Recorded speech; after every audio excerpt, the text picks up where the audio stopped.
प्यारो बच्चों अस्सलाम वालेकुम। क्लास 8 सब्जेक्ट उर्दू टॉपिक से नाव आज आजमाइश शर्त है। आज पढ़ो सबक या नाव आजमाइश शर्त है। एक बूढ़े आदमी ने मरते वक्त अपने इकलौते बेटे को नसीहत की कि बेटा आजमाए बगैर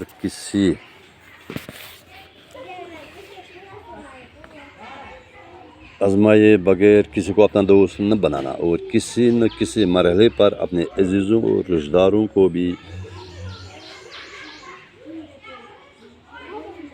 किसी आजमाइश के वक्त ज़रूर परखने की कोशिश करना ताकि आइंदा के लिए तुम्हें तजुर्बे हासिल हो।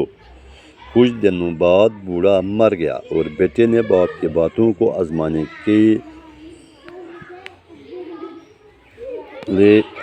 के लिए अपनी बीवी और अपने करीबी दोस्त की आजमाइश का तहिया कर लिया। उसका दोस्त बहुत ही चालाक था और मुकामी हाकिमों के लिए मुखबिरी जासूसी का काम करता था।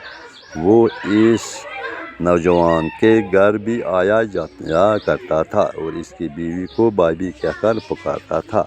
एक रोज़ नौजवान किसी काम से शहर चला गया और वापसी पर कसाई की दुकान से सिर पाये खरीद कर लाया। उसने सोचा कि अपने मरहूम बाप की नसीहतों को परखने के लिए यह एक अच्छा तरीका है। चनाचे एक ठेले में सिर पाये लेकर जब वो गाँव वापस पहुंचा तो खासी रात ढल चुकी थी। उसने अंधेरे में घबराए हुए आवाज़ में अपने बीवी से कहा कि वो घर में रोशनी न करें और एक कुदाल लेकर चुपचाप आंगन में एक गड्ढा खोदने लगा। बीवी की हैरत को खौफ और दहशत में तब्दील किया।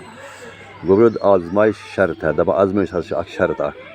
एक बूढ़े ने अपने इकलौते बेटे को नसीहत दी कि बेटा आजमाए बगैर किसी को अपना दोस्त न बनाना। दबा एक मोल हज कर बड़ मोल तस अकु नीचो तम कर पन्निस मोल नीचस नसीहत दोपस कि आजमान बगैर अजिन कह रिश्तेदार कह पन दोस्त बनावान या कह पन खास रिश्तेदार बनावान कि यमन हज गोड हज गसन आजमावन।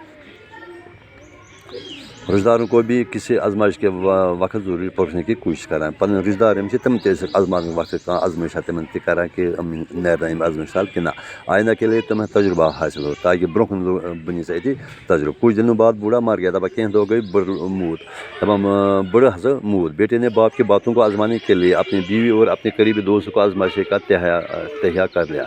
दपान ये नीचो हस वो तमिस बड़ नीचो बड़ मूद नीचो वो दोपन आज हस कर बह मोल नसीहत पे कथन पे आजमाइश मगर तम खतर हसा कर इस्तेमाल पन खानदारी भी पन दोस्त। उसका दोस्त बहुत ही चालाक था। दपान इन दोस्त वारिया चालाक और मुकामी हाकिमों के लिए मुखबिरी जासूसी का काम करता था। बे जासूसी काम करान गवर्नमेंट खतर।